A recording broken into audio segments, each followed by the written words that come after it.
So that was just all shit I really like.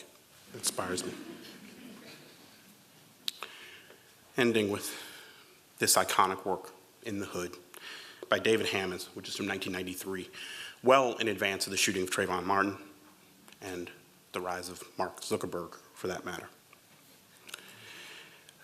But it's through exhibitions that I try to contextualize contemporary art, both socially and art historically. What does work by living artists say about now? And how and to what extent is the work of art? And how and to what extent is the work art historically discursive? How, if at all, does it build upon the last canonical movements? So I've been asked to speak about Black Is, Black Ain't, an exhibition fast approaching its 10-year anniversary. It was mounted in 2008. I thought I would walk you through the exhibition, open up the files, and maybe use it as a point of departure to talk about then versus now. But first things first. It was mounted at the Renaissance Society at the University of Chicago, where I served as associate curator for 22 years, from 1994 to 2016. And I think, is there a laser pointer on this? There should be a laser pointer. Ah, there we go. So yeah, so this is downtown Chicago. This is the campus of the University of Chicago, and the Renaissance Society is right there. It's in Cobb Hall. So here's another view of the main quadrangle. And it's here, it's in that building. The historic quadrangle at the U of C. So it occupies the top floor of what was the first building built on the historic quadrangle of the University of Chicago, Cobb Hall. It's a multi-purpose classroom facility, and it still has that same function today from when it was built. So the Renaissance Society occupies, the gallery proper occupies this section here for the whole run of the fourth floor. And it occupies, it's 30 feet from the floor to the ceiling, right? So although there's a fifth floor, which is all in here, that's all basically mechanical. There are a couple offices up there. It stops here, and then the Renaissance Society goes up for 30 feet all the way up to the ceiling. So this is the interior.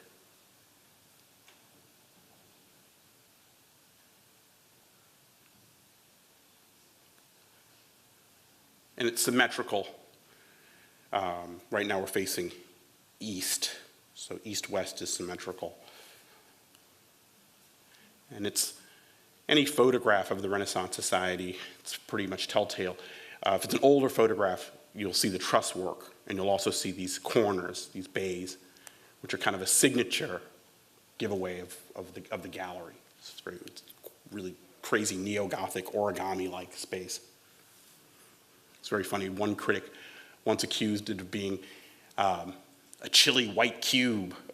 It's like, clearly I do not trust this critic because he does not know how to look at the space itself. Well, why would I trust what he has to say about art? It's not a cube. So, and here's the floor plan, and I'll go back to the floor plan in a second. And this grid actually marks where the truss work that's since been taken out. It was very handy in terms of locating walls. But I thought I would include this since it's an audience of architects and designers. So Black Is, Black Ain't was conceived as part of a trilogy of group exhibitions that had their genesis in my thinking about the nature of thematic exhibitions, how they're developed. Black Is was the second of the three. The first was titled Meanwhile in Baghdad, and the last was titled Several Silences. There were three exhibitions, and they were about between a year and a half apart. And there were three exhibitions that I could distill down to one-word themes, namely war, race, and silence. So I thought I would go through the two shows that bookended Black Is first.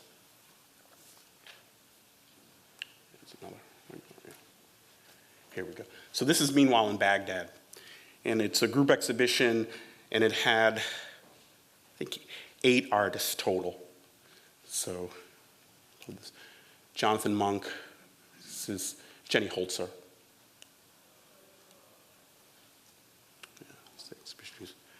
This collage is by Mariam Jaffrey.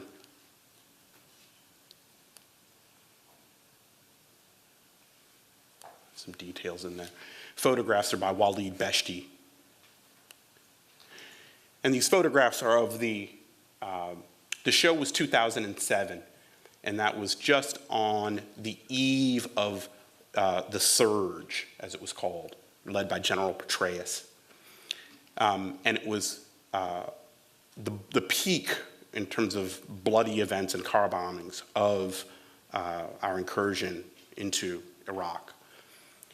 These photographs were actually taken before we went into Iraq in 2003 by Walid Beshti, who was spending time in Berlin. And I believe he may have had a DAAD grant at the time.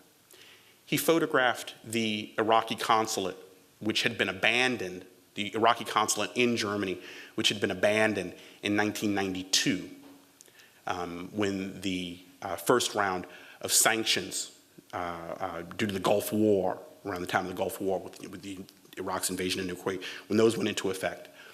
So the consulate had been abandoned. Walid went in and he photographed a building that had fallen into ruins over the course of the 1990s. He then forgot to take the film out of his bag when he went to the airport, and it got x-rayed. So the film got completely bleached out. So it produced this really grainy, kind of washed out veil kind of over the picture. So the question is to just when these photographs were taken. They kind of are out of time, And I took them as reference to basically the looting that had taken place in Baghdad. So these pictures actually function as a reference, kind of a portal or a reference back to the first Gulf War. There's another view. Jenny Holzer. This is a series of redacted letters, largely about torture.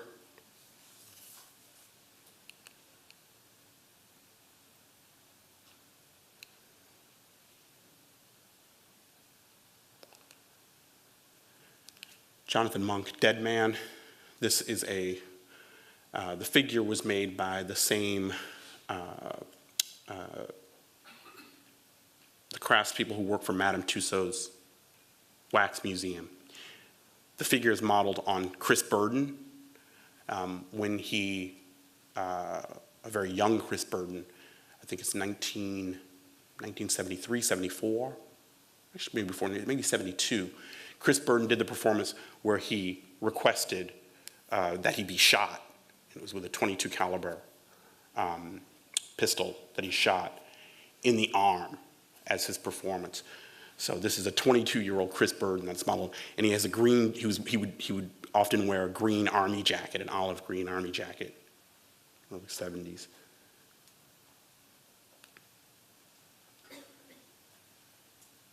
It's just called Dead Man.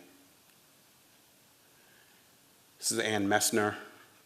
This is a broadsheet that she produced, a series of essays by different intellectuals about our invasion in 2000, right after the war, 2003 it started. So they were free for the public to take.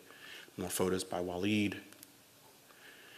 Janis Kounelis, a late Kounelis. This Kounelis is about the show is 07. This Kounelis dates from 06.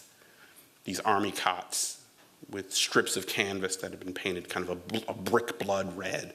And the one that's hung on the wall is hung with meat hooks.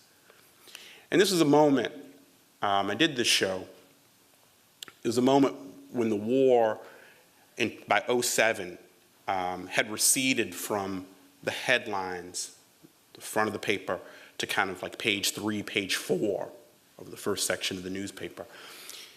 In essence, it had become less the figure and more the ground, right? So discussions about, the war as a figure is something that we could talk about, as an issue. It simply became the backdrop, basically. So we were simply at war, right? And I thought of that as a real turning point or moment in 07. These are Mariam Jaffrey's collages. These are articles from newspapers over the course of the 20th century where she took out any references that would make them locatable in terms of when and where, right? And then when you read these articles, which date from the late 19th century all the way up through the 70s, 80s, maybe 90s, you would think that they were referring to, I don't know, Syria, to the war in '03. Some more views. This is Matt Davis, called Paratrooper. It's kind of uncanny in terms of suicide bomb. Right? I go the wrong way. Series of etchings by Daniel Heyman. Daniel was invited, he's from Philadelphia. He was invited, he met a human rights lawyer who went to interview prisoners who were held in Abu Ghraib. And she actually invited Daniel to come along with her. And Daniel did a series of drawings and took plates. He did these etchings on the spot. Drawings and etchings when he was over, over in Jordan. Yeah, and it's interesting just in terms of them being, Goya, right? Etching as the medium of war. Adel Abedin, and he is an Iraqi who living in, I think it's Stockholm now, but he went back to Baghdad and made a beautiful, kind of heart-wrenching video of a young girl he saw playing with rubble in the streets, transferring these little bits of rubble between these two spoons and singing this very beautiful kind of nursery rhyme about kind of a love song to the moon and the stars.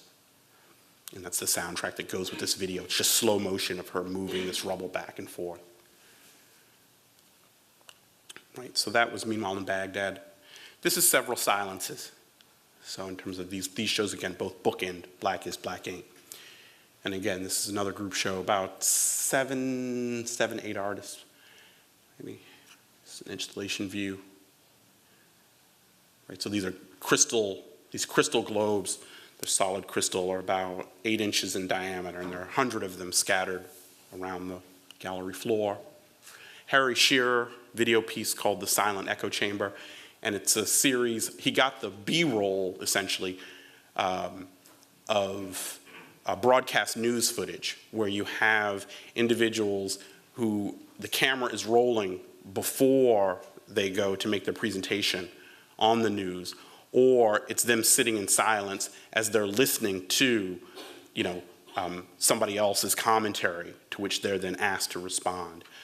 So it's a real rogues gallery. You've got Henry Kissinger. I gave Kissinger the biggest monitor of all. James Carville, John McCain, Hillary Clinton, and they're all just sitting there in silence, these kind of video portraits of them. Quite a beautiful piece, yeah. And Karl Rove, another view. Troy Brontek, these dark Conti crayon drawings on muslin stretched over stretcher bars. These are they're based on photographs of Barney's that was downtown and filled with dust after 2001, after the towers fell. All this dust came into the stores, and so it turned the Barney's, the men's store, into a kind of catacomb. So these are racks that had shirts on them. Yeah. Grand Fury, the collective responsible for the campaign Silence Equals Death, which is about AIDS in the 1980s. There were 2 recordings, audio recordings of silence. One of them was the Minute of Silence. They were on vinyl, so these are on opposite ends of the gallery. There were 2 turntables. One of them played the 1 minute of silence after Princess Diana's death. So someone did John T. Semper is the artist, he did a field recording, essentially of the city coming to a halt to observe the woman in silence. And the other recording is by Paul Dickinson, and it's something called Room Tone. And he went into the now defunct Terra Museum of Art, which used to be on Michigan Avenue. And he asked the entire staff of the museum to gather in the cafeteria and had them just stand silently while he did a recording of the room tone of the cafeteria. Room tone is when they don't need to do it anymore, because they do it, but it's digital. You need to make a recording of the silence of a given room in order to insert it into a film where there are moments of dialogue, and if there's a break in the dialogue and you need to drop the silence in order to make the sound contiguous, right? Because it's the silence of a given space is particular to that space. So they would just yell out when they would shoot a scene, somebody on the set would yell out, room tone, and everybody had to go silent while they just took like 10 seconds of silence from the room for that purpose. I don't know if that makes sense. This is another view. Yeah, and the glass spheres all on the floor are by Ryan Gander, and they are, oh, good, do have a detail. They are, this piece has a very long title, which I'll never remember, but it involves a stack of paper which is blown by the wind as it came into my study, something along those lines, very narrative, very poetic title. So it features a laser-etched sheet of paper in this curled motion as if it were paper falling to the ground. So there are 100 of these, again, scattered around the gallery, and they're distributed randomly. I mean, what you do is you take 100 plastic balls and you just throw them in the space, and wherever they go or land, come to a stop, that's where you place these spheres.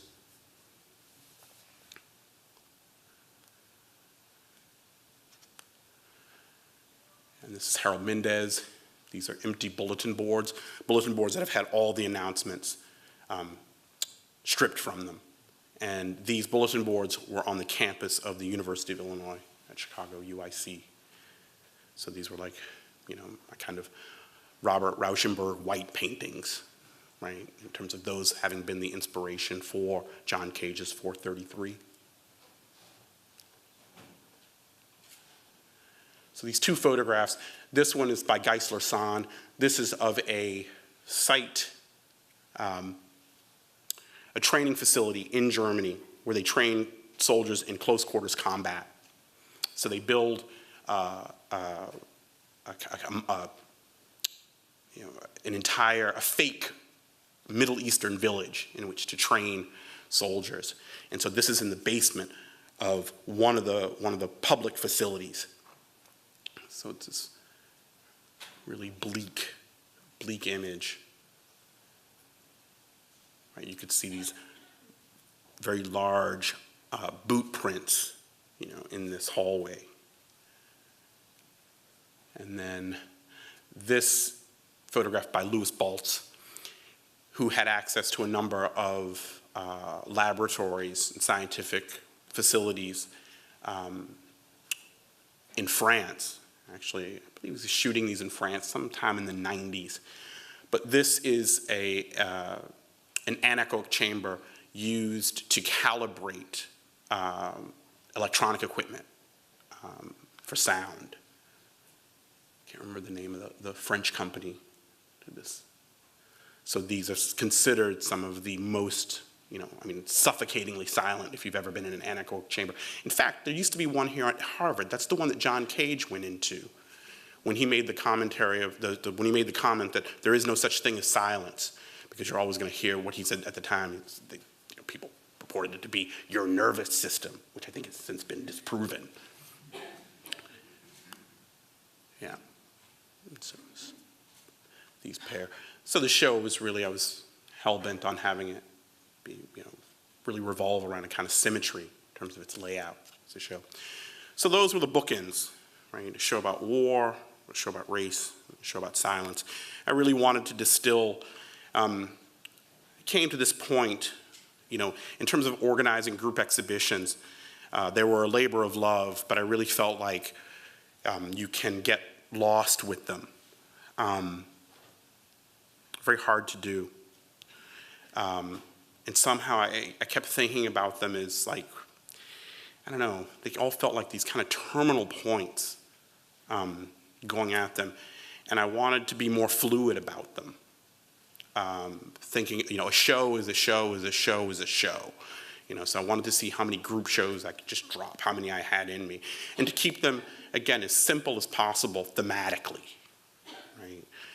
But obviously, with those, silence being a very open and broad topic, race, war, right? These are huge topics. And that, for me, is really when the act of curating kind of comes into being, right? It's like, here, as far as topics go, it's like vomit. It's like, here, curate this, motherfucker.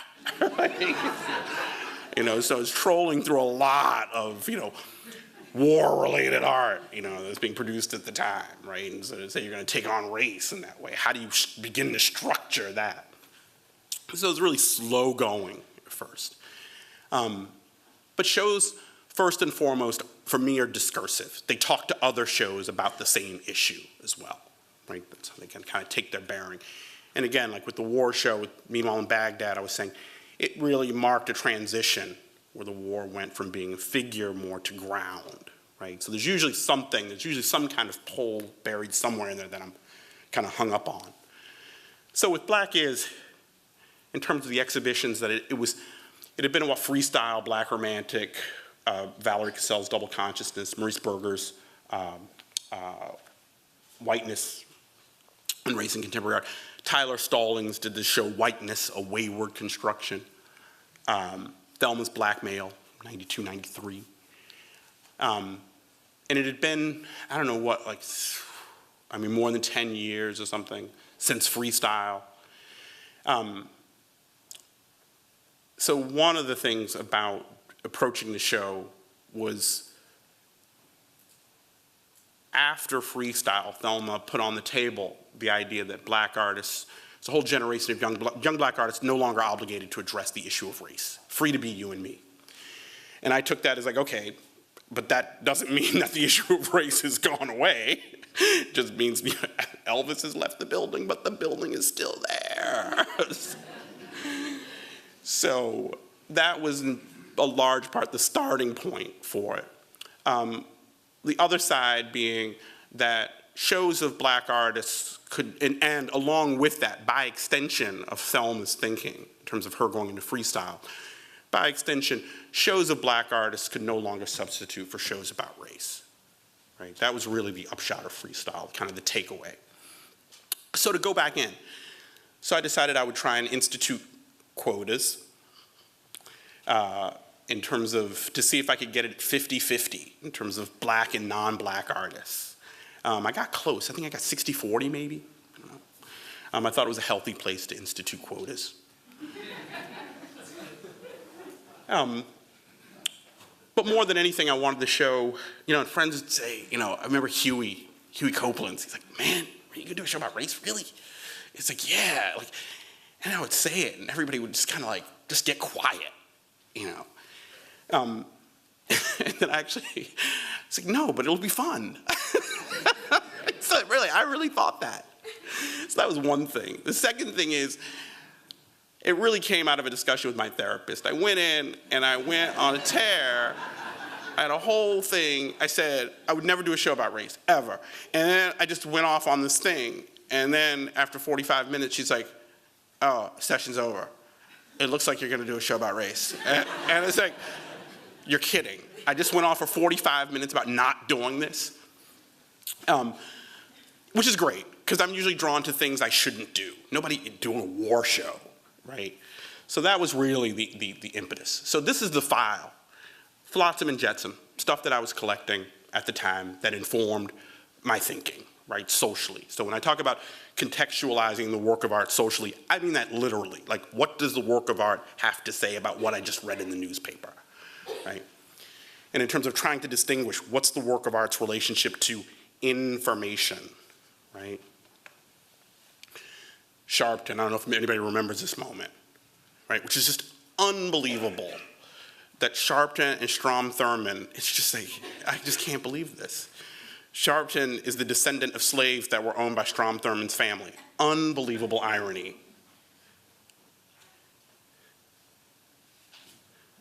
The burial, but of course, it's back from the dead.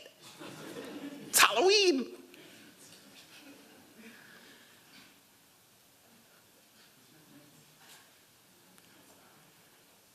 Black firsts. You know, I used to joke with my mom, I want to be the 8th black astronaut. I don't have to be the first. I don't like Tang anyway.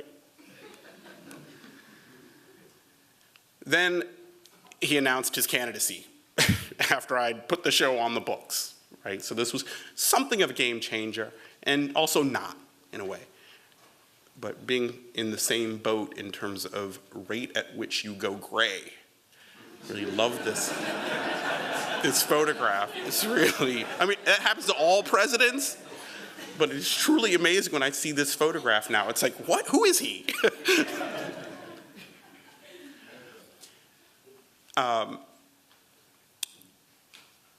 The show is multifaceted, right? One of the biggest, in my mind, you know, people want to talk about, you know, Chicago architectural history. The most significant development to the city's skyline was the dismantling of the Chicago housing projects, the tearing down of the Robert Taylor homes. I mean, you know, I went to high school in Baltimore. Coming to Chicago and driving down the Dan Ryan and seeing this march of towers was really just incredible. Like, damn, I mean, really intense. So the idea that those were torn down, I mean, and it's funny, they were kind of like the pyramids, right? Like, in some sense, nobody, I mean, people knew when they were built, but they kind of didn't have a history past a certain point, and they were gonna be there forever, right? It wasn't, the idea that those things would come down in my lifetime, if you said that to me when I moved to Chicago in '84, I mean, no way, you know? But I've just been informed that the head of the housing authority was forced to declare that the transformation of the Chicago Housing Authority, that they had to daily put forth the plan from the 90s, the transformation is now complete, right? That's like saying a city is complete. Oh, we're done with Boston, that's it. Not gonna build shit, it's finished. I mean, that's that declaration. So they tore them down in favor of mixed site housing and all the ensuing problems. The developers wanted to build the high-end housing first so they could see their profits back before building the housing for poor folk. So a lot of them were subsequently displaced. So the issue of, do people return after they're displaced once these towers have been torn down? You know, and they're finding out, no, they don't, right? So, but it was in the news. Katrina, right? And not Katrina per se, but the use of how federal funds are being distributed, dispersed, right? For whom? Right. This was the formal kind of the end of, in terms of efforts at integrating schools. I'm trying to go back to what the specific case was, where the big case was. And it was, I want to go all the way back to like Bakke versus California, but it wasn't that. That's a much older case. But this is one that pretty much put affirmative action when it comes to higher education at an end. All right. So just in terms of what the pictures, the stories that the pictures tell, right? Concern black folk.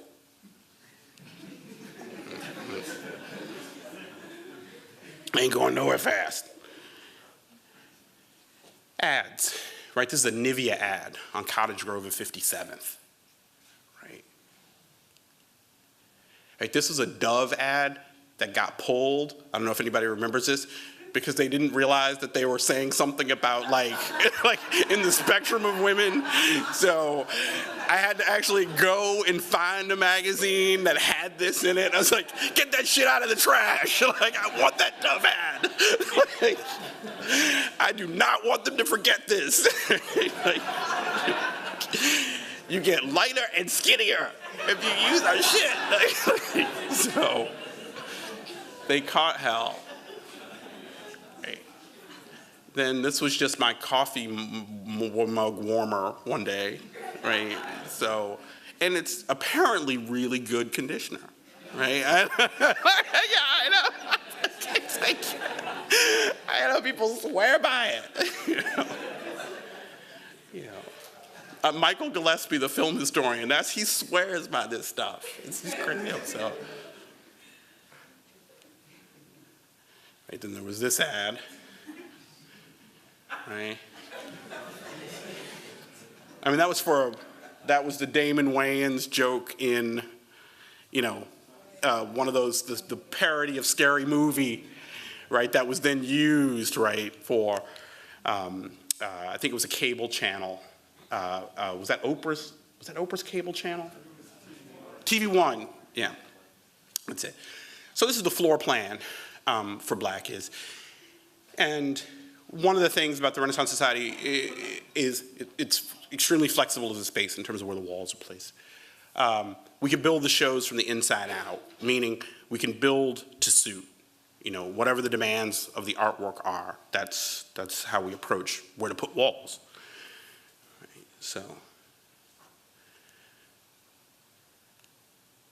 Right, so this is going in the entrance. Right now the pieces. This is Carl Pope. And it's funny, Carl Pope did a whole rash of these, God, now I'm gonna blank on the signs that are tied to lampposts, small run, but they're web press. I think it's web press, right? Which is a kind of a silk screening. But when they do this rainbow pattern, they just basically open up all the nozzles to get the rainbow pattern. So it's a very cheap form of printing. But he did a whole series of signs. I mean, dozens and dozens and dozens of these that he would then hang in a rash. And I asked Carl to be in the show, and I said to Carl, and he was like, great, man, I'd love to be in the show. And I said, well, I only want one poster. And he's like, what do you mean you only want one poster? I said, I want one poster. And I'm gonna use that poster as the invitation for the show. Like, that's the piece. It'll go out to 10,000 people. And Carl said, but man, what? I'm not even gonna be in the show? Oh man, no. I gotta talk to you later. And he just hung up on me. And people wanna know what I do for a living. It's like, cajole. So he finally said, okay, do it. And so this was the poster for the show, right? Again, which I consider a work of art in and of itself, which is a really great piece. Glenn Ligon.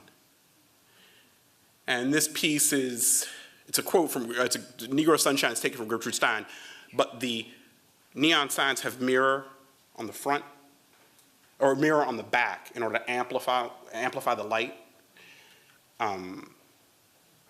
So what Glenn did is he had them mirror the front of the neon, right? So that the neon sign is actually, it is technically an eclipse, right? So what you're looking at, the mirrored front of the tubes, it's mirrored, right? So it's dark, there's no light being cast. It's all being reflected off of the mirror. There's the light itself, but then some of it is being reflected off of that mirror back out onto the wall. So, I mean, I love the phrase itself, Negro Sunshine, but I think his operation on the words themselves at the material level is brilliant. So installation views. In the foreground, Randy Regier. So that's if you go left into the gallery.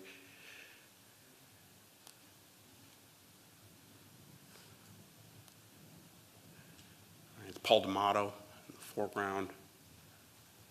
And this is Daniel Roth, who's an artist from Germany.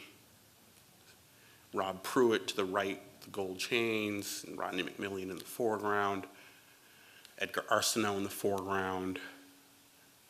Todd Gray in the foreground here. So yeah, this is right, a performance, kind of a shamanistic ritual, which I just read as a kind of an attempt at erasure.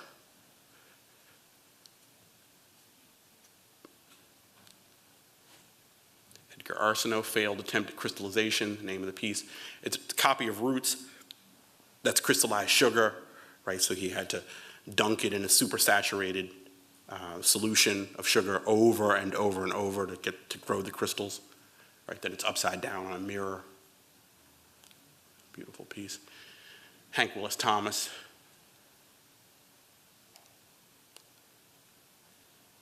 For whom the bell curves, and there was the book, The Bell Curve.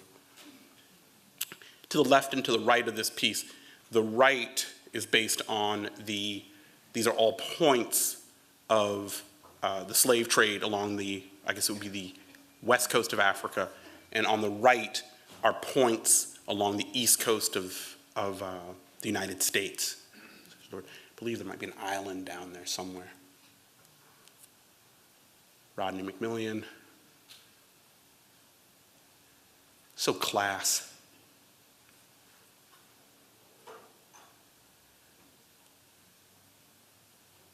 Yeah, it's about time. That's the name of this piece.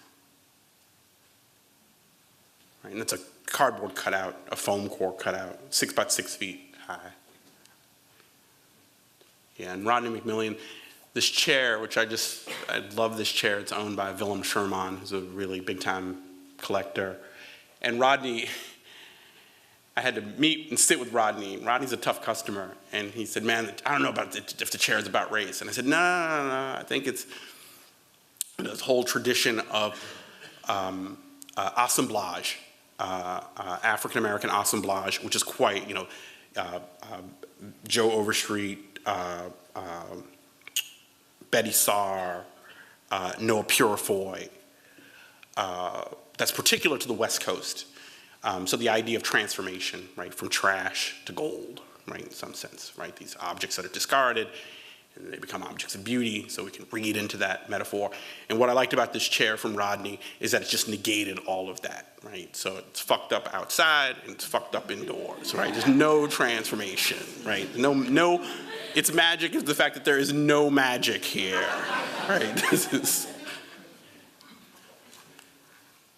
Jonathan Calm photographs, right? And Kerry was beautiful when he saw the show. He goes, yeah, I really dig these photographs, man. Cabin in the sky. Right, so even though it's a total, photography 101 exercise. Daniel wrote these drawings. That's a portal. He considers this a portal that you're able to be transported to space-time. It's a portal linking the Cabrini Green housing projects to the Metropolitan Correctional Facility in downtown Chicago, which is a Harry Weiss building. It's that triangular building downtown Chicago. So these drawings all represent the kind of destruction of space-time as you go through.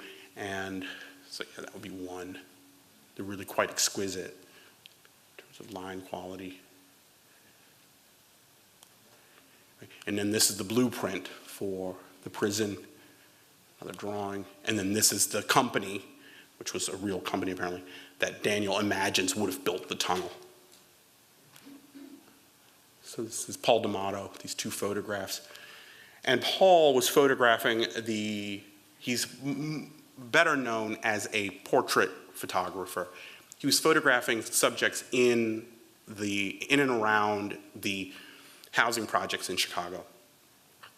And he was doing this at the same time that those housing projects were being dismantled. So he actually documented, and you'll see a photograph later, the dismantling of the projects themselves. So that's just a very small body of work within the larger body of work. So this door is from the Henry Horner home. Right, and this is Tasha, or Tashma. Right, this kind of girl with the pearl earring. Right. And he's shooting these with a 4x5, right? So it's not a hit and run in terms of with a little 35 millimeter camera, right? He's got to go and put the black cloth over his head. He's actually got to have an exchange, with the subject he's photographing. So he did 3 or 4 photographs of Tashma, all of which are quite beautiful. So I really respect the fact that there's this, people from around the way got to know Paul, right? In terms of engagement with them, right? So it's a very formal street portraiture. Mickalene Thomas, Zealand Pang. Zealand Pang is one of the earliest pieces that I wanted to put in the show. She's from Taiwan, But this piece is all, she calls it fetishito, and it's like a bully, a black talismanic, an object invested with powers, right?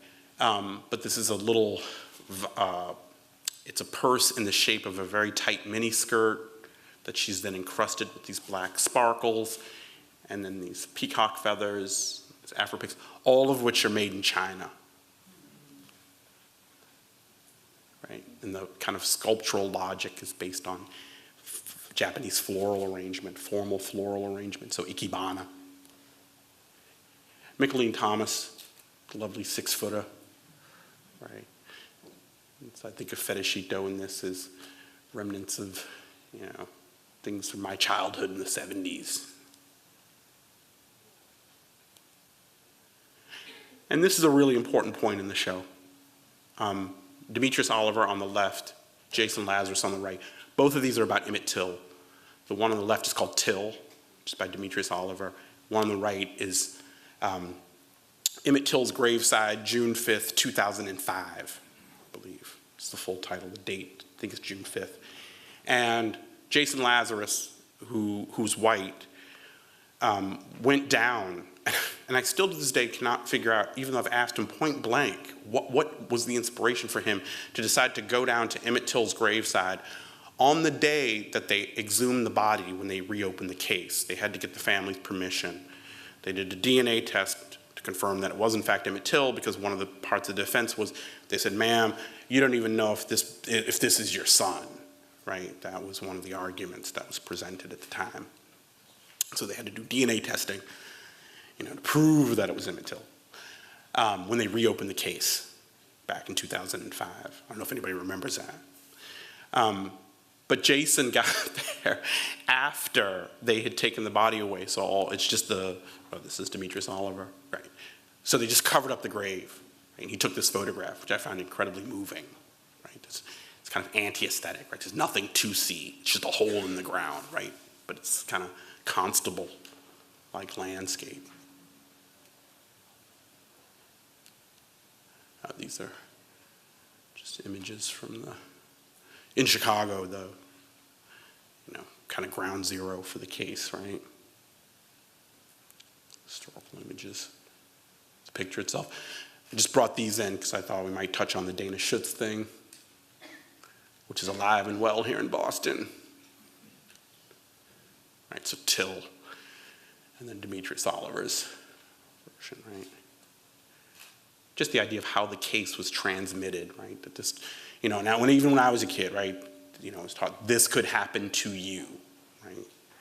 Even though Till was, you know, far away, right? City, country, right?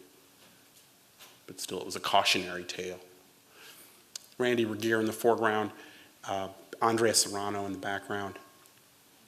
And so the idea of, you know, how do you raise race to visuality, right? If, you know, in part the argument is race being the difference between people, right? It's not the province of any particular group, right? But here we have it literally being played out as epidermal signification. Whew, it's an ugly phrase. So, Randy Regier, Impending Future Bus. This object's completely made from scratch. Randy Regier, I mean, a funny thing to have on one's resume, an antique toy restorer. This is based on a Ray Bradbury story in which there's a future, an astronaut goes to a planet inhabited by another race, and they have to decide whether or not the white astronaut is allowed on the planet. Pretty sure that's the summary of the story he told me in terms of doing this piece. But he made each of the elements of this from hand. And he used parts of an old Woolworths that had gone out of business, the fluorescent light fixtures, an old Hoover vacuum cleaner, right? Then he cast all of the figures himself. And when I asked him about the antique, his use of the old vacuum cleaner and the parts from Woolworths, and he said, yeah, man, I mean, when they go to carbon date my shit, I just want them to, like, you know, think it's period piece. And I just thought it was great. thinking, it's like a future in which his work is carbon dated. Talk about posterity. Hank Willis Thomas again, right, where he removed all the text from this Afro Sheen ad, right? So much brown. Okay. So this is Paul D'Amato. This is him photographing going up into one of the buildings as it was being torn down, right? This is the most valuable, at the time, it probably still is, some of the most valuable real estate in the city, right? And these towers are all gone now, obviously. Jerome Moseley made these t-shirts memorializing the tearing down of the projects. Those are the names of all of the 27 federal housing projects in Chicago.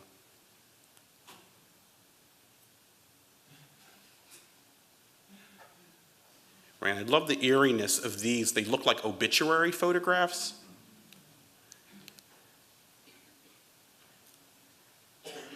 Virginia DeMarco, right, this is based on a very famous painting by Gerhard Richter called Betty, right, in which the subject is Gerhard Richter's daughter, who's blonde, who's got her in the exact same position, and she's looking back into what turns out to be one of Gerhard Richter's gray monochromatic paintings. And she's wearing a floral jacket, so Virginia just restaged the whole thing. This is a series of portraits that Virginia got. She's living in London. She's Nigerian. Family moved to London. She went around to Trafalgar Square, Leicester Square. I always call it Trafalgar Dilly, where all the squares are in London, and got different portrait artists, right, to do her likeness. Right, I love this right here where he just can't handle the train. Like, it's like, I'm like, Virginia, it's like, I hope you got a discount. Shit. It's like, I mean, this whole area, it's like, what do you do? Erase all of this? It's like Marcel Marceau, like, where, you know. And the ones where I love the one, you know, and if you do, it's like, oh, the artist is Asian who did this one, you know, it's just amazing. Right. But just the whole, you know, and this particular piece being in dialogue with Virginia, with Black romantics, the show that Thelma did. So here we go. David Leventhal. These are Polaroids, 20 by 24 Polaroids that he did. He has a collection of, you know, over 1,000 things I call negrobilia. And these are these kind of figurines that are, when you get close up to them, I mean, photography kind of imbues them with a life they otherwise don't have. But this one's really scary, just this vaginal, you know, talk about castration fear. Smurf. Workaday Negro, really like that. Popel, skin set drawings.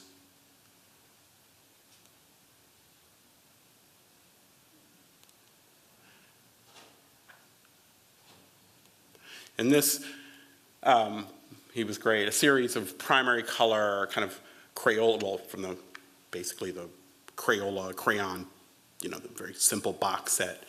These wooden shelves painted in those colors around the gallery with a cone of flour that just kind of, you know, crumbled.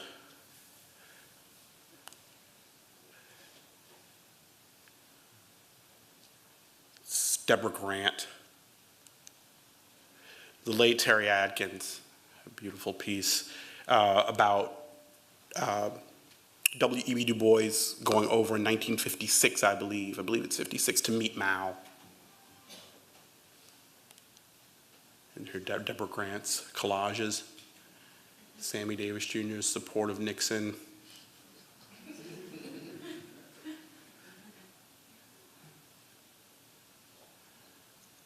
collages are great. redeploying trailers, iconography. So here is just some of the thinking in terms of, again, social context for some of the works in terms of how they were chosen, right? Being in dialogue. Right? And then the dialogue within the show between pieces, in terms of giving the show a kind of, conceptual structure and architecture to a show, in terms of themes that run throughout, right?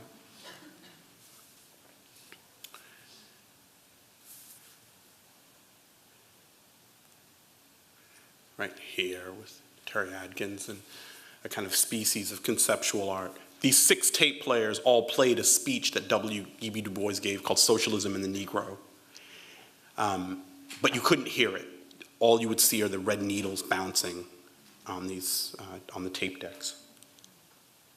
Yeah. Right.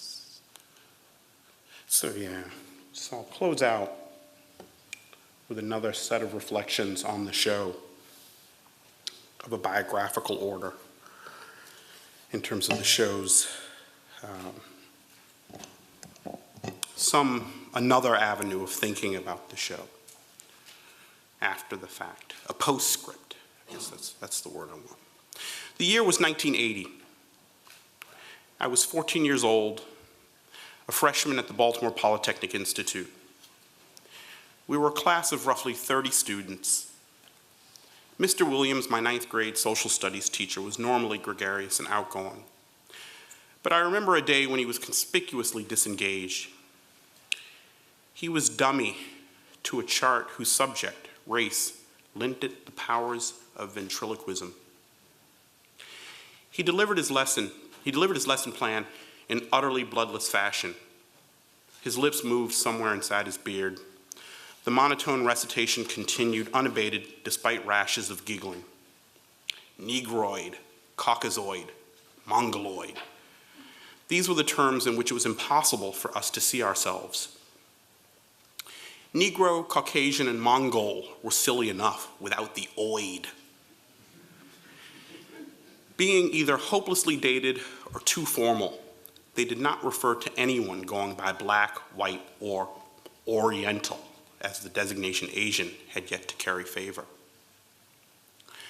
Polygenism, with its version of a black Adam and Eve, a white Adam and Eve, and an Asian Adam and Eve, and a Native American Adam and Eve, had been roundly debunked.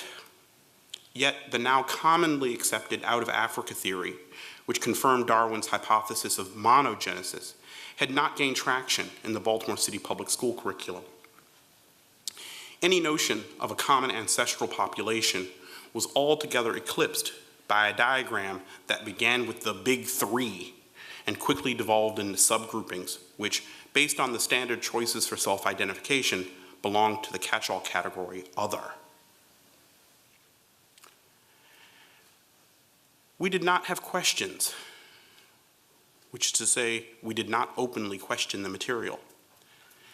Had we known of the diagram's checkered past, with a cast of characters that includes the likes of Arthur de Gobineau, a French man of letters who invented the theory of an Aryan race, class would have been an entirely different scenario, one of which Mr. Williams would pray parents did not get wind. The lesson was thoroughly confusing. It addressed human diversity, but not how it came to be reflected geographically. Like a rabbit-duck drawing, the lesson could be either science or history, depending on how you looked at it. Since he spoke in terms of archetypes rather than people, I took it as science. From 3 archetypes came a host of subcategories that implied migration and miscegenation. Calling them archetypes, however, was supposed to eclipse questions of their existence in and over time, questions bound to invoke history, mythical, biblical, or otherwise. My image of a Mongolian Adam and Eve was clearly beside the point. The chart, as is, was the point. Parsing and labeling variations on the theme of humanity was an end in itself. It took a lot of work for me to figure out that the chart was simply a hollow system for managing difference. End of story. Discussing race in purely formal terms is an exercise in alienation, if ever there were one, a case in point being Mr. Williams's disengagement. Between race and sex, I'm sure he would have opted for explaining to us the latter fact of life. In essence, Mr. Williams bore the onus of breaking the news to us that race was not a natural, but a historical construction, a social construction, and as such, could be entertained as a fiction. Mr. Williams, however, would never have been so bold. He was a prisoner of context. In 1980, it would have been hard to imagine a black teacher announcing to a class of 14-year-olds, the majority of whom were likewise black, that race was a fiction. To declare race a fiction would have been radical relative to the black political and cultural self-consciousness that emerged in the preceding 2 decades. While the rhetoric of black nationalism may have been waning by 1980, you have to keep in perspective that it was only 4 years before, in 1976, that African American Week, as envisioned by Carter G. Woodson 50 years earlier, was embraced at a national level and expanded to encompass the month of February. Or that 1 year later, 1977, saw the airing of the television miniseries Roots, an event that many, myself included, considered epic. Or as a biographical exercise, I could contrast Mr. Williams, my high school social studies teacher, to Miss Quarles, my middle school social studies teacher, a young soul sister with dashikis, afro. Miss Quarles, I remember, had to come up on stage and relieve me of my task of lighting the 7 candles of Kwanzaa, as I was stricken with stage fright. And I don't think my hands have ever shaken like that. I let Miss Quarles down. She wanted to reinforce the initiative shown by my parents in naming me Hamza. She wanted to back that African-sounding name up with a symbolic ritual, build a solid foundation for self, belonging, community. According to Miss Quarles, my lot was cast with all the Shaniquas, Taiwans, and Kenyatas. But what started as a simple exercise in pride and uplift quickly became a 10-year-old boy's failure to do justice to the race. I believe that children are the future. Teach them well and let them lead the way. Show them all the beauty they possess inside. Give them a sense of pride to make it easier. But I digress. The point I want to make is that Mr. Williams' lesson had to compete with the still potent sentiment of cultural self-determination.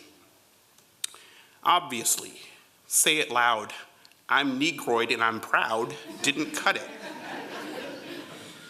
Explaining race in the manner required of Mr. Williams was in some sense the equivalent of teaching ornithology to the birds. But that said, teaching race with only the vaguest of implications that it was a social construction was progressive then. Fraught with whatever problems, this lesson plan, inconceivable under Jim Crow-era segregation, was developed in the aftermath of the civil rights movement. Moreover, the social studies framework was part of a discourse. In biology, we were learning about phenotype, genotype, and the nature and transmission of genetic traits. In American history, race was discussed as central to the nation's socio-political evolution toward a colorblind society, an ideology on which we as post-civil rights children were weaned.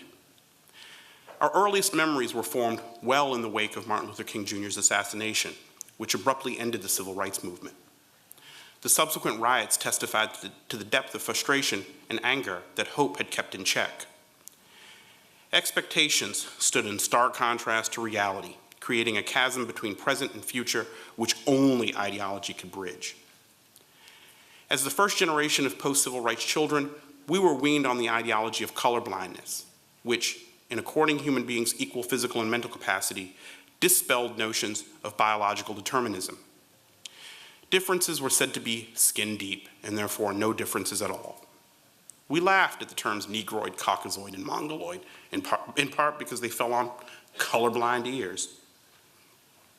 By 9th grade, however, we understood ourselves as subjects that had been racialized in a manner so thoroughly historically determined as to function at a deeply unconscious level that in turn doubled down as its own kind of essentialism.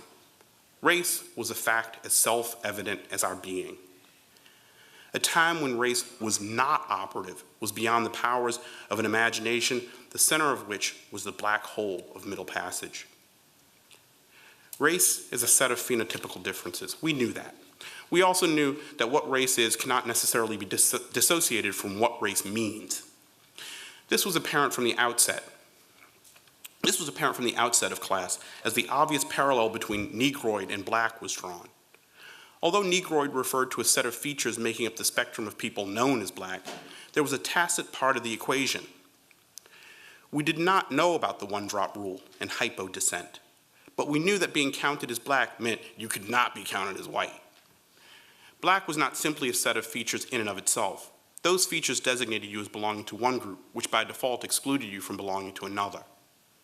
The hierarchical relationships between Black and white made race a value system, one that structured our reality and sense of self in such fundamental fashion that asking a racialized subject what race is, independent of the social order that gives race meaning, could rightfully seem absurd. Race was a fact as self-evident as our very being. Its meaning derived from the value accorded to difference. That value, in turn, served as the basis of a fate and an identity over which Black subjects were not masters until relatively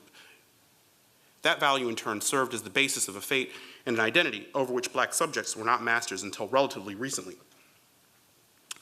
For the greater part of history, the dominant conclusion was that Blacks were inferior, whether deduced through bogus biological science or deduced empirically by pointing to the ghetto, a socially engineered destitution whose machinations are historically rooted to the extent that their present-day effects are routinely mistaken for causes in their own right. In 1980, at age 14, our understanding of race was a highly heterogeneous mix of ideas and ideologies of which school only a part. In 1980, at age 14, our understanding of race was a highly heterogeneous mix of ideas and ideologies of which school only played a part, albeit an important one. Self-determination was weighed against embryonic but no less crucial nuggets of anti-essentialist thinking. Looking back at that class in 1980, I realized how teachers and students alike were neophytes. How do you teach race? And by the same token, how does one learn race? Part of its teaching at that time was in fact its unlearning. It was when I did this show that I realized I'm the child of Mr. Williams' quandary, insofar as I came to sympathize with it wholeheartedly. Teaching as unlearning, a paradox I took to be reflected in the title, Black Is, Black Ain't. But that was then, and this is now. My colleague Peter Ely said it's time for a sequel to Black Is, Black Ain't. Instead of white is, white ain't, he suggested the more formal, white is not. From Michael Brown to Freddie Gray to Laquan McDonald to Colin Kaepernick to Donald Trump to Dana Schutz to Charlottesville, back to Donald Trump, back to the NFL debacle. Peter's right. It's time to weigh in. I look to you in the question and answer session for help. Thank you.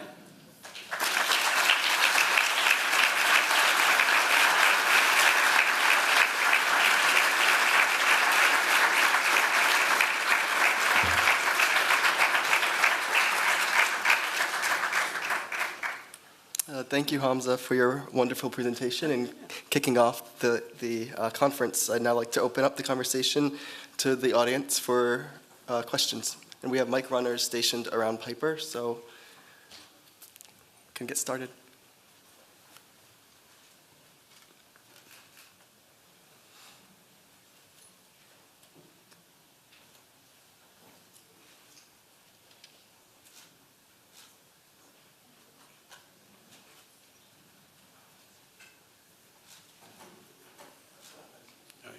There's someone. How are you doing? I'm good. My name is Eric Shaw. I'm the Director of Planning for Washington, D.C. I'm sitting next to Tony Griffin, who is a mentor and served in a similar position. I sort of work for the man and I work for the institution, but I'm trying to change the institution. Using design tools and social tools and my perception of authority and power, how can I advance or break down some of the notions that you were sharing today? I mean, it's I'm just thinking about the expression biting off more than one can chew, right? Like, and it's kind of,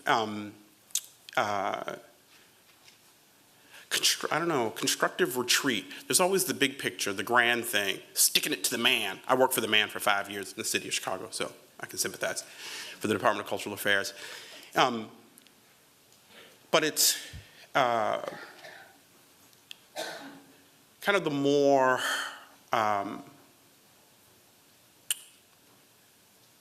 focused I become around specific projects. Just contributing to the world any way that you can, I mean, in a sense, with the hope that those things will have effects. I mean, if going into something, if I were to think change, social justice, the front line of activism, there's that, no doubt, and there comes a time for it.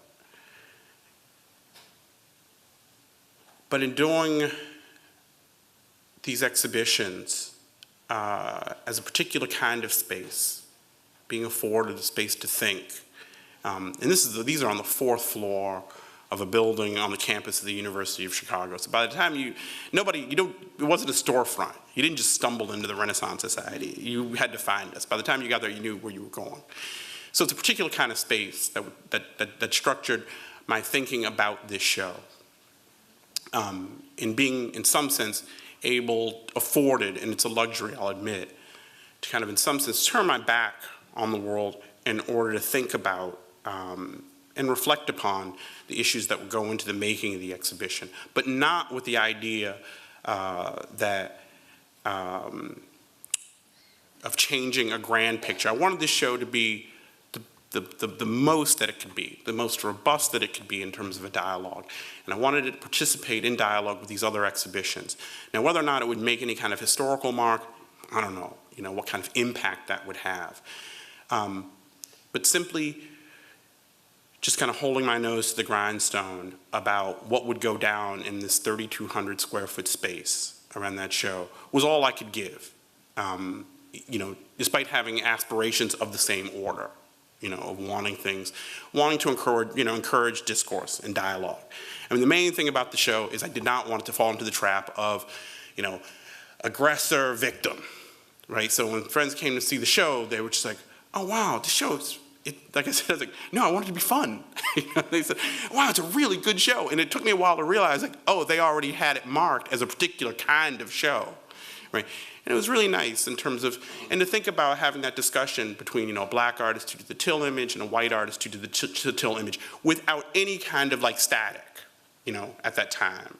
So I was kind of taken off guard by the whole Dana Schutz controversy, right? I mean, again, that was then, this is now. But just to, I was talking to Dan about doing that show in Chicago and going through the history of exhibitions at the Art Institute, at the DuSable Museum, all around, and seeing that there was no show that had specifically addressed race, that was real impetus to do it. So I feel as though it filled an important gap at that level, no matter how prescribed or specialized this kind of activity is, right? But I didn't do it with a sense of the big picture as much as trying to channel whatever energy would have gone into trying to make that kind of impact, right, into making the show be all that it could be, right? And the fact that it survives, I got a real rally round of, and it's about follow through in a sense, in terms of doing the book about the exhibition, which is nice, catalogs live on. It was a real rally round of talent in Chicago: Darby English, Huey Copelands, Krista Thompson, Amy Mooney, Greg Foster Rice, I'm trying to think who else, Kim Pender. They all wrote for the catalog. And at the time, we were all in Chicago together at that time. And so I really think of it as kind of even as far as the book's contribution, a collection of voices, right? That it does stand, it's there, it's available, be there for a while, right? So that's really where the, and I hope that makes a difference, to see and to have a registry that, oh wow, to look at this show, in the future, like as a model, or to say, oh wow, that was done, that's been done. Now, what do we do now, right? As a jumping off point, right? So I hope that the show registers in that way, if that addresses the question. It's funny, was I talking to somebody about shows, just being more specialized about them, kind of getting up into them. Yeah. I rewrote our mission statement recently, and my board of directors, they compared the mission statement that I'd just written to the mission statement for the Hammer, and the Hammer Museum, which is fabulous. And the Hammer Museum, part of their mission statement, basically sounded like the tagline for the MacArthur Foundation, like building a more just, sustainable, and verdant world, or, And I thought I would never write that into and they said, you need to be more bold in the mission statement. And I said, well, being bold is really relative. The fact that I claimed that the work of art, may be a means to understand the present, right? Which might be like, that to me was a very bold claim. That's as far as I'm willing to go. And I told her, I'm not gonna make a claim about art and social justice. I'm barely getting around to the fact that artwork may be able to make sense out of this present moment, right? So it's all relative. Or somebody, I don't know where the microphone is. Sure. Hi, I'm speaking about curation and museums and Dana Schutz and that whole controversy. I'm wondering if you could just share your reflections, not only on the painting and her contribution, but also the Whitney biennial, talking about group shows. That's probably the group show of group shows. And just from a curatorial standpoint, whether you thought the inclusion of that painting, or even having more or less a room dedicated to artists of color talking about current events and the way they did, was responsible, or where, as a curator, you felt how you felt about that. Yeah. I mean, I disagreed with the protesters, and still do, strongly. Dana Schutz is not the enemy, especially at this particular time. I feel like it's completely misguided. There are lots of other, as far as the dialogue, Kerry James Marshall was just up at the Met, right? I mean, lots of other places we want to. And so I just felt like, even if you didn't like the painting, even if you were to, feel one way or the other about the painting in a certain sense, right? I felt like that's giving that painting a lot of power, right? When I feel like you could just move on and discuss other things in a way, right?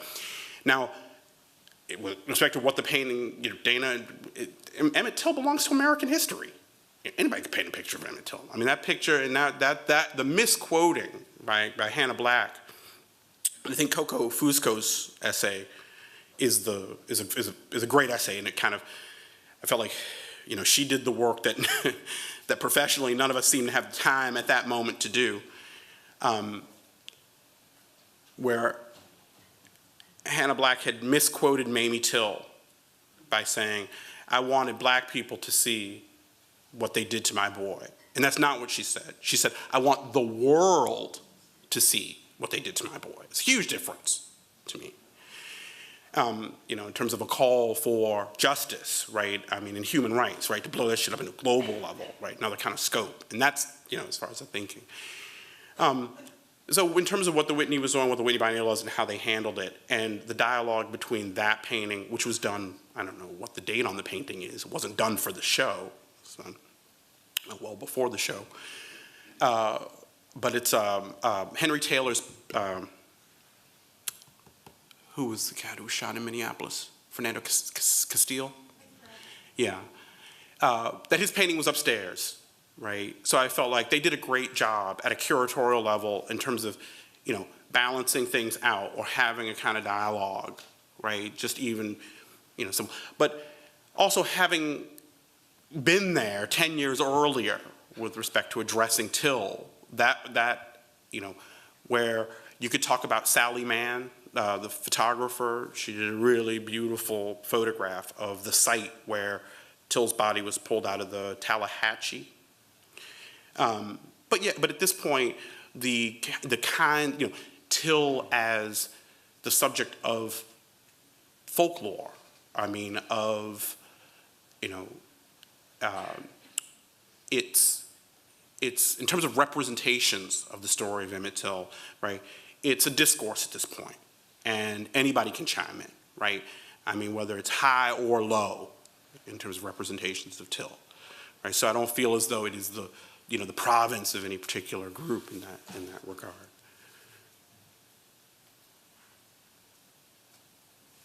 And I know that the show was protested here, you know, which I was again shocked by, and painting wasn't even in the show.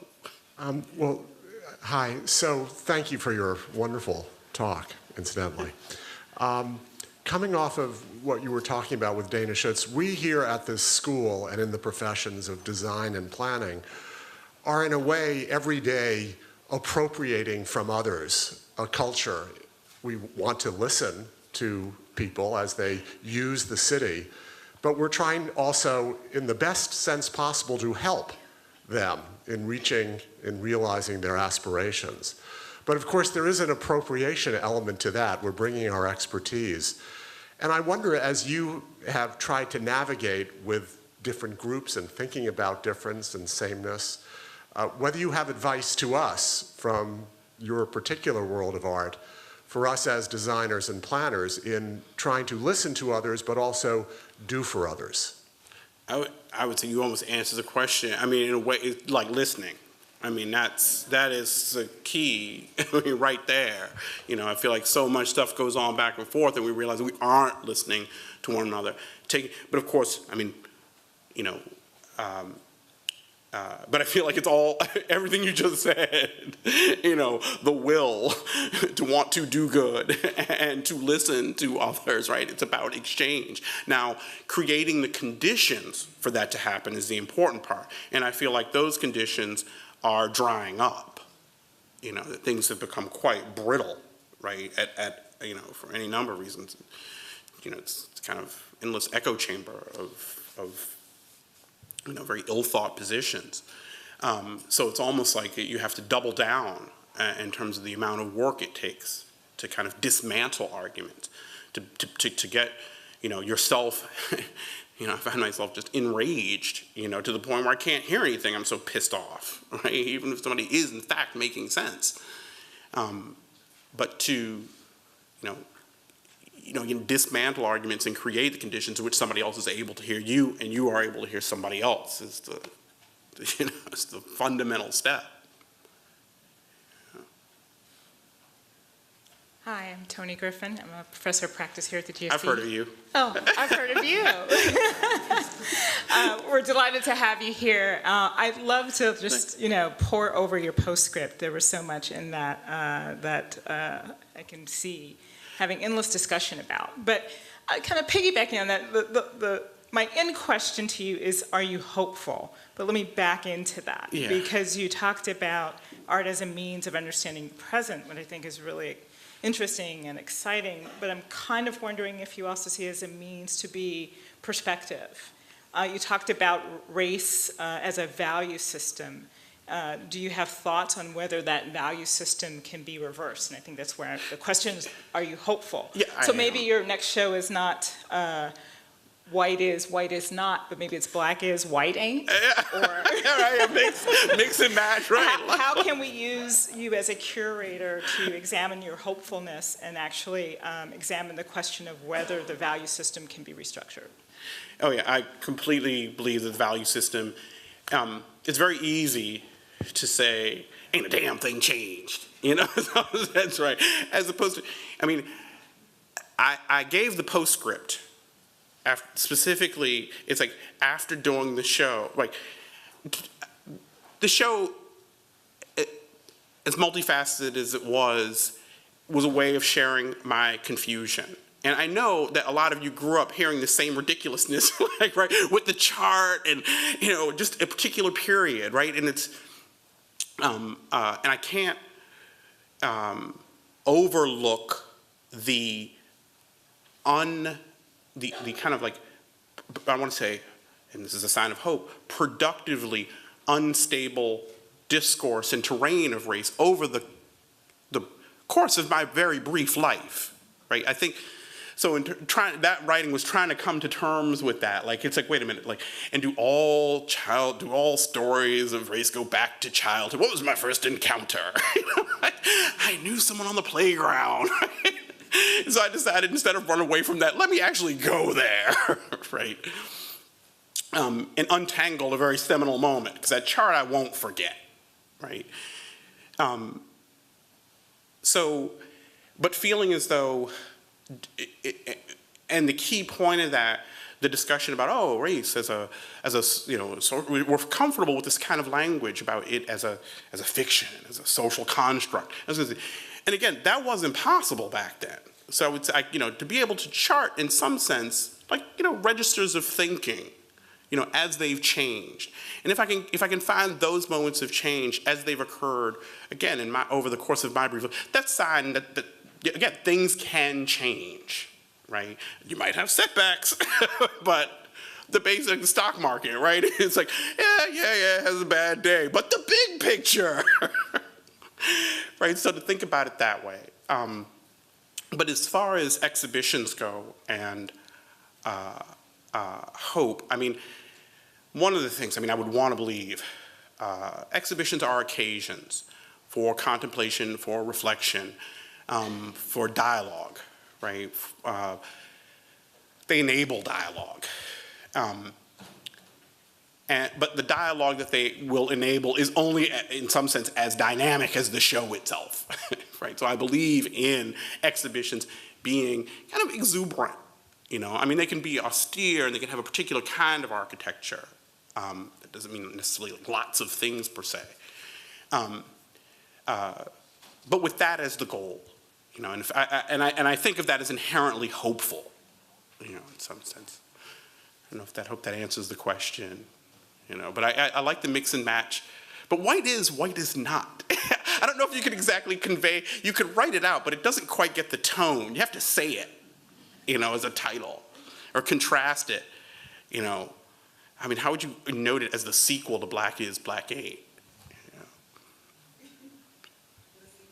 But I don't know if if you knew Richard Eiton? Richard died of cancer a little while ago. He wrote The Black Fantastic. And I just picked up his book. I'd only read snippets of it when it came out. I guess it came out maybe 07, 08, 09, maybe. Richard was at Northwestern. But it's about Black popular culture and politics in the post-civil rights era. And I'm really glad to pull it, now more than ever, in terms of, the relationship between art and politics, culture and that old chestnut, right, as it's being played out right now. And just in reading that's definitely given me the desire to want to weigh in with another show that does take it to, because the thing about taking monuments down, right, that's huge. That's huge. And that gives me hope, in a way, right? So even when Trump was saying, and where you're gonna stop? Next, they're gonna start taking down Jefferson and Washington. And I was looking at him like,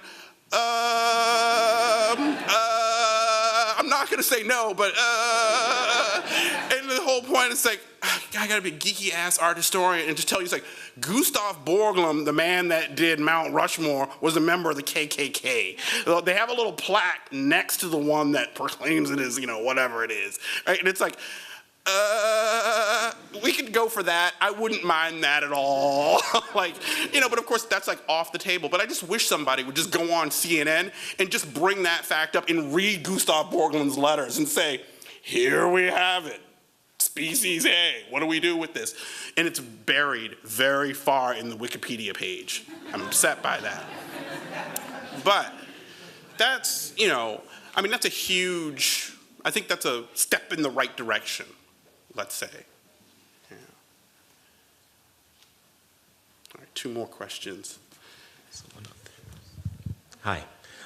Just because you brought it up again, I'm wondering what you think about sequels in general, or here specifically, because there's this the debate about whether the Fox News idea of fair and balanced isn't really fair and balanced, or if we need to have, if there really is two sides of every story, do we have to, so we had the black is black ain't, do we need the white is not, or could the sequel be something that's building off of it or something that's completely separate? Absolutely. It's the last point. That's totally, like, I mean, I'm sharing my mind with you guys, like as an open book kind of a thing, as crazy as it might be in a way. But by and large, by the time things get around to being realized, they take on a different form. So at their core, there might be like, even though I'm talking to you about it as a sequel, right? Let that be a secret. The show itself might have, even as it's like, even as I'm enthralled with Eiton's book, The Black Fantastic, by the time I get around to it, it will have an entirely different form, right? Not just because of, I think what you're saying is like, do you need to always be locked into this binary, right? And in which case you're not really going anywhere. You're just on like the treadmill over and over and over, right? So at a certain point, it's like, you just have to let go, right? And to go, you know what, I'm just gonna abandon this. And in one sense, I'm going to abandon it. But just so that it may live in a much more constructive fashion, right? In another form. And I don't know what that will be, but I want to do the show so that I can find out. That's always like, which is the impetus to do the show, right? In this way. But it'll definitely like drift away so that it won't be, it won't be that thing, right? In which case, in other things, you could, like seeing the last documentary, it's really depressing to me. I saw it in Kassel. It was like a particularly European stance about this kind of finger wagging, this post-colonial position. And it was just like, no. I mean, the finger wagging thing is like, Jesus Christ, it's really, really old fashioned. Just let that go. And instead of like declaring that, the wrongness of this, that, and the other, it's just like, just go get more artists of color and let's just move on, right? Like, just like show more stuff and just be like, go into that space. Let's make that space, right? You actually, part of being like captured by a certain level of that discourse is to realize like you have agency to move away and make the world different, right? So do a different show. Hi, thank you for your presentation. My name is Marius. I'm a recent graduate of Syracuse University. I'm here with my colleagues from Soul Design in Atlanta. And my question is, how do you approach curating spaces that are possibly less institutional than the Renaissance Society, that are maybe more accessible to the people who you address in a show like Black is Black Ain't? Yeah, that's, I'm an institutional creature, and want to, tend to, so my thinking is not just by default, but like at this point, willfully so, about the museum space, and in a very removed one, in a gallery setting, right? As opposed to just, other more unconventional spaces, which could take the form, magazine publishing, those kinds of things, like out in the world. I'm completely, even though I haven't ventured into that terrain in any sustained or substantive way. I believe in it wholeheartedly. Now, for 5 years, I was a curator working for the city for the public art program. So I had a whole series of libraries and stuff, which were more or less, I could treat more or less like, museum spaces in some sense. I'm in a very, welcoming sibling to the museum is the library in that regard. But I really took so much joy in the fact that just a general public was wandering through, this space with this, really beautiful Elizabeth Catlin and a Carrie James Marshall piece around. So I wholeheartedly believe in, public art, even through a tier of, I don't know, say mediocre projects. I'm just going to put that out there as a value judgment. Because when it hits and when it's good, is good, right? I mean, there are ways to realize projects that you cannot realize otherwise, right? So the aspirational value of creating art in public should definitely remain a kind of true north, in a sense. But in terms of unconventional spaces, I'm all for, projects realized, you know, high, low, and especially when it comes to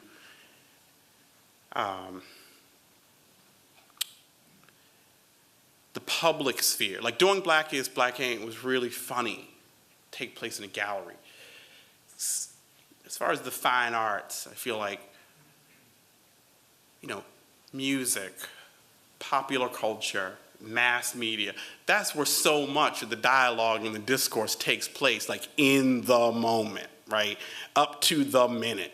Word is on the street, right? So I think of the field that I'm engaged in, or at least how I think about it, as relatively stodgy, you know, in that regard, with its limitations, but to try to be constructive with those limitations, you know. So yeah.